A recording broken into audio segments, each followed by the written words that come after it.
Hello and welcome to my review of Sonic Generations.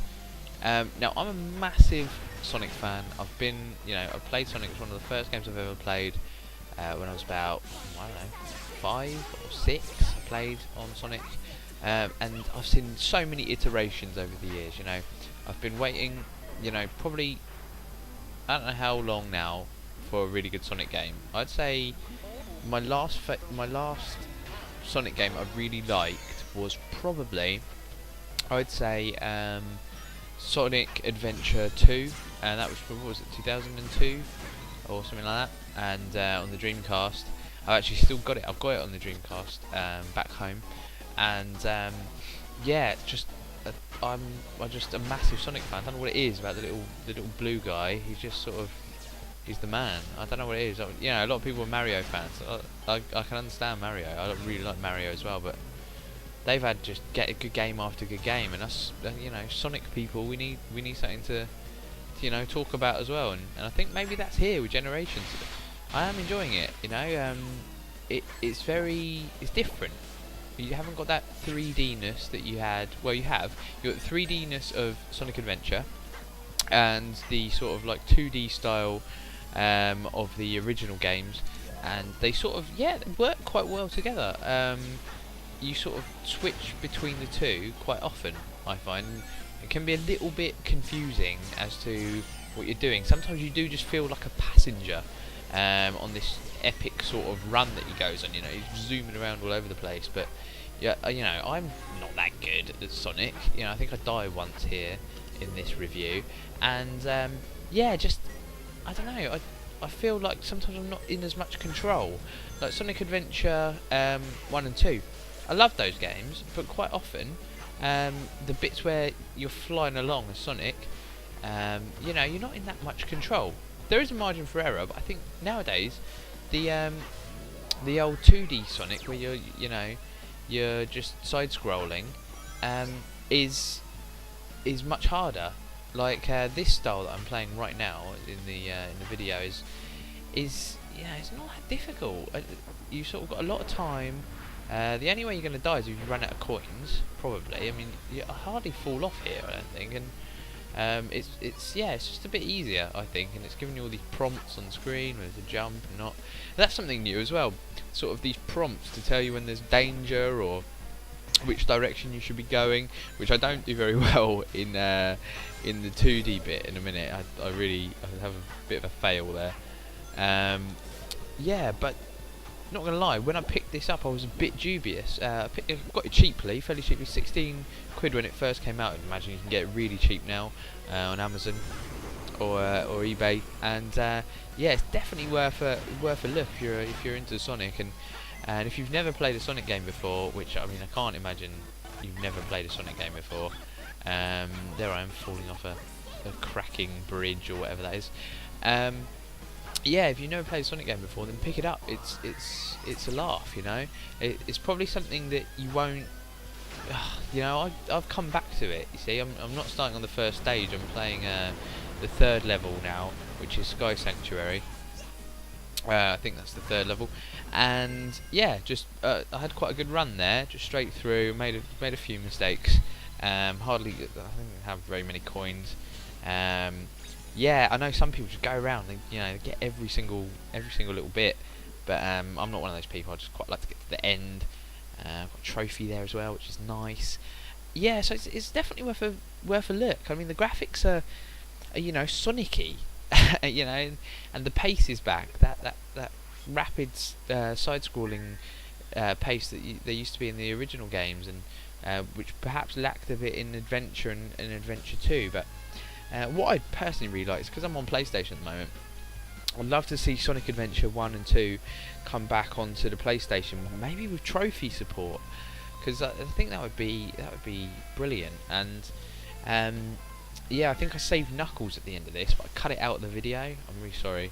And he's the voice actors have changed as well, because when he was talking to me and telling me how thankful he was or whatever,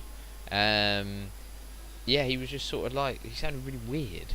Because I remember on Sonic Adventure and Sonic Adventure 2, they had proper the accents were good. I liked the voices in those. I mean, Tails is always annoying, I find, but yeah, so it wasn't too bad. And I don't know. Yeah, I'm really enjoying it. I'd say visually, it's probably, it's quite a good looking game. It's rich backgrounds and everything seems to work. Sometimes in the 3D versions, though, I do find myself like in like environments that seem a little bit empty compared to other bits. Like a little bit underdone. There was a bit before, don't know if you saw, where I was running through a little area where it was pretty much plain. That's not really that good. But yeah, the on-screen prompts really. Yeah, that's where I die. And yeah, I don't know. I found this a bit confusing actually.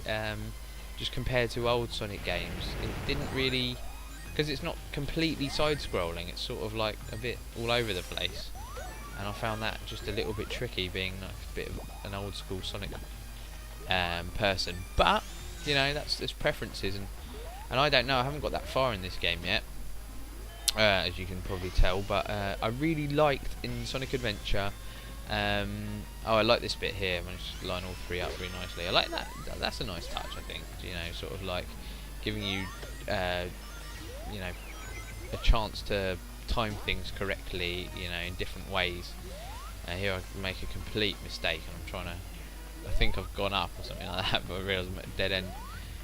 Yeah, and I think, so the game works really well, I think. But back to my point, I was trying to say that in Sonic Adventure and Sonic Adventure 2, they had like a plethora of characters that you could choose from, and I thought that was something really sort of appealing about that game. Was not only because I'm a big roster fan. You're probably gonna learn like this in my videos if you watch them. Then I really like choice of character and big expansive games where I can unlock things and get special characters and play bosses that are, I've never, new bosses all the time. I used to love that. One of my favourite games, Kingdom Hearts, is I think that's one of my favourite examples of like a heavy boss filled game, and a nice long game. So yeah, that's a bit off topic there, but yeah, I'm gonna have to do a Kingdom Hearts one now, aren't I? Really, because that is a sick game. Yeah, so here I am. I don't know what's going on here. I've got these little sort of like, I don't know what that is, floating thing. You have to sort of run with it. It's bizarre. Yeah, and these clouds, they seem to love these little bouncy clouds now. I don't really get that either. But yeah, again, it's looking lush here, isn't it? Lovely little environment here that I'm running through. But yeah, it's definitely worth a look. I'd say, for £8 you can pick it up, and it's not, if you hate it, it's only £8 in it, really. Let's be perfectly honest. It's probably not going to be your favourite game. I wouldn't say it's not going to be one that you play with your mates. Probably it's going to be just one that you pick up every now and then, like I am right now. I mean, I haven't really played this for a little while, but yeah, I have enjoyed it when I have been playing, and that's what you need sometimes, isn't it? Just one of those pick up and go games. It's quick to get into a level. You don't have to wade through loads of text or anything like that, a la Final Fantasy VIII, or just any Final Fantasy really. And that's also my favourite Final Fantasy. I don't know if I mentioned that, number 8. Yeah, so pretty much I would say pick up Sonic Generations. It's a really good game. It's fun, it's fast, everything Sonic should be. I've been Silky Slick 1. I hope you enjoyed my review, and leave a comment, and I'll hopefully get back to you and speak to you soon.